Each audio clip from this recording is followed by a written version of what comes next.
You know, we're down on a lot of corporate CEOs. These people are corporate CEOs and vice presidents, so to speak, in their own parishes, in their own archdiocese areas, and they should face the same thing that corporate CEOs face. And not only that, but if I did this at a corporation, it would be considered misconduct, and I would lose my pension as well as my job. So should he. Okay. Well, I don't know. You seem to be with Jimmy Carter, who removed the Shah from Iran and created the mess we have there now with the fundamentalist Islamic theocracy. So how does that work? Part of the problem with Pakistan was mentioned, is that we've given Pakistan a free pass, and we know that Pakistan, their minister Khan gave North Korea the technology to make the nuclear weapons, and we've given them a free pass. We shouldn't do that. Pakistan is not exactly our friend. They might be in the war against Afghanistan, but they may have actually helped Osama bin Laden leave.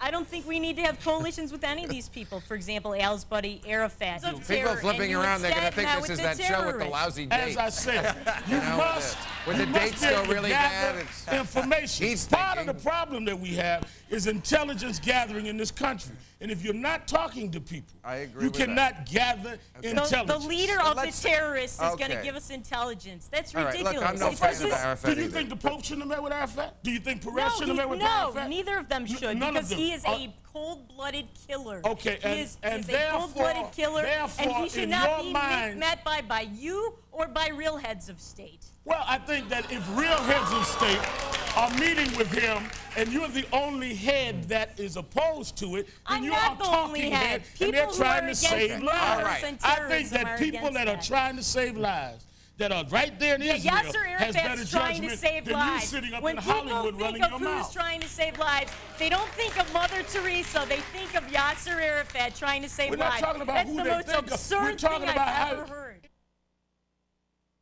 Juleka just talked longer than the video clip we actually saw, and she made all kinds of inferences that just aren't there. We don't know what happened before this 20 seconds, and I happen to agree with retired police officer Kelly. The fact is that a lot of other things could have happened before. There is a bloody gash on the side of the head of one of the police officers. Clearly, this kid attacked him, and while nobody supports excessive police brutality, the fact is that we do not know what happened, and I think Juleka is making an awful lot of assumptions here that we just don't know what really happened. Hang on, I mean, I would have to completely disagree with that. I'm not making any assumptions. I'm basing it on the fact that we all saw what happened on the videotape. There is no gash. There's a very small stream of blood coming down his ear. Give me a break. This kid is probably 150 pounds. Against an officer that's probably 200 and change. I'm looking at the videotape.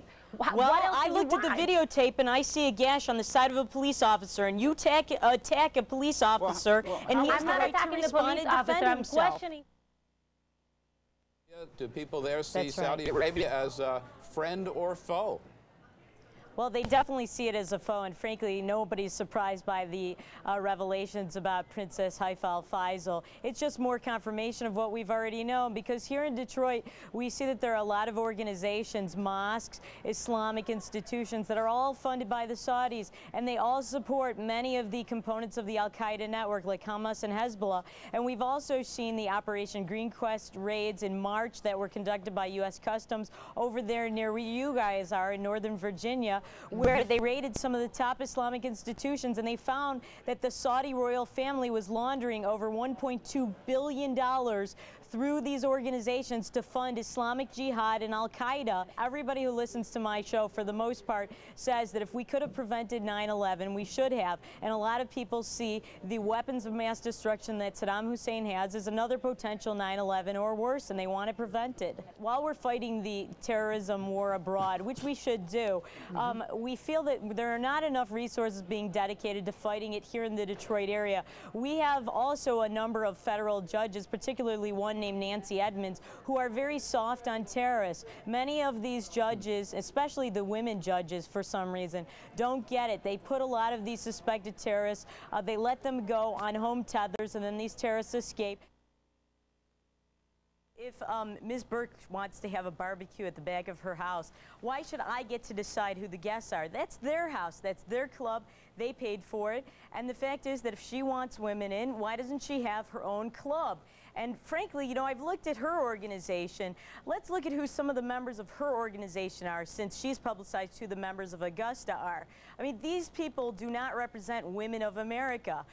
She represents groups like Postpartum Support International, something called Gender Watchers. I have no idea what that is.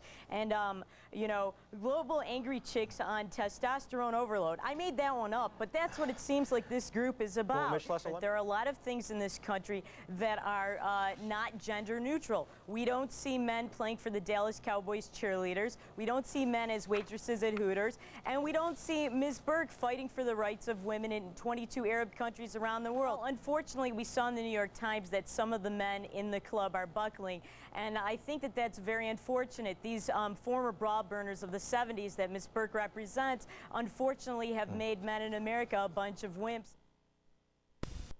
If you want to talk about what is in their schools, for example, CNN.com just reported the other day that they locked girls in school and they burned to death because they didn't wear their hijab. This is the kind of morality that they practice. I don't agree with that the Saudis are not in a difficult position. Every week they're holding telethons on TV raising money for terrorists that are part of the Al-Qaeda network, such as Hezbollah and Hamas. And not only that, but we know from the raids in Operation Green Quest in March of many Islamic organizations in the United States that they were funding over $1.2 billion to Al-Qaeda and Islamic Jihad through our very country. We need to get tough, and I might add that that oil that we're dependent upon was oil that we developed and then they nationalized and seized it, and we could easily seize it back, or we can go and use South America's oil and not use the Saudis. We can go a month without their oil and get it from other sources. They cannot go a month without our money. The royal family has 7,000 princes or more strong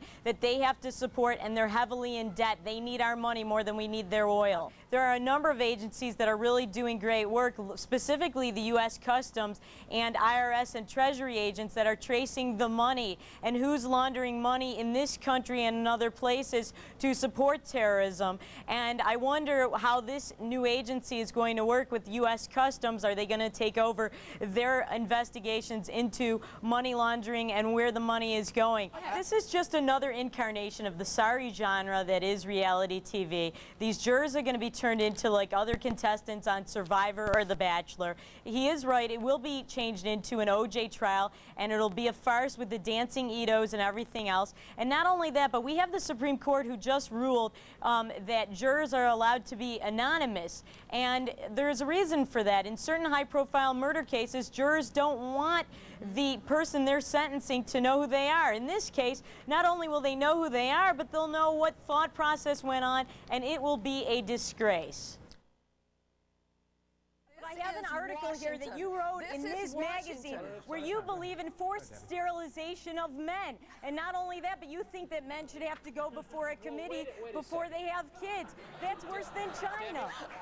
I'm not in Washington, I'm in Detroit, but we know what a Dodge is. And a Dodge is when you write an article like this that says that men need to go before a government board if they want to have kids. That's what she advocates, and she's trying to dodge her wacko, bizarro views. Like she sends me a lot of emails and stuff, and there's like some Arab guy that she trashes, and the guy like writes to her, and she's completely not threatened by him at all. What's he say?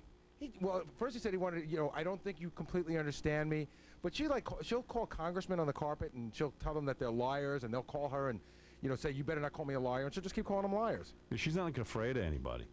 She's actually using her freedoms. Exactly. Yeah, she might end up dead. Right. That's what it usually gets you. Well, God forbid, but listen, you know, if somebody wants to get me, they will, and these are very dangerous people. We have 2 hours to kill if you'd like to ask my date about anything. You think that Larry Brown had problems with Allen Iverson, or P.J. Carlesimo had problems with Latrell Sprewell. Just think what kind of problems they'll have when there's a woman coach. The problem is most of these people in the NBA themselves have been raised by women only. Their mothers have watched Oprah. They don't know how to be a man. They need a male role model, a male mentor, a male coach. There are a lot of things that go on in the locker room and off the field that are equally as important as winning and losing. You don't have any other organizations that are forwarding this jihad, this violent struggle, for any other religion. It is about Islam. The thing is that the organization that had the contract with the U.S. government to train the chaplains for the prison and military system was this thing called the Graduate School of Islamic Social Sciences. It was one of the organizations that was raided in Northern Virginia in March under Operation Green Quest. And Customs, under the warrant, said that the money they were getting from the Saudis, they were laundering $1.7 billion to the Isle of Man to fund terrorism. And this is the organization that is training the chaplains in the prisons and in our military.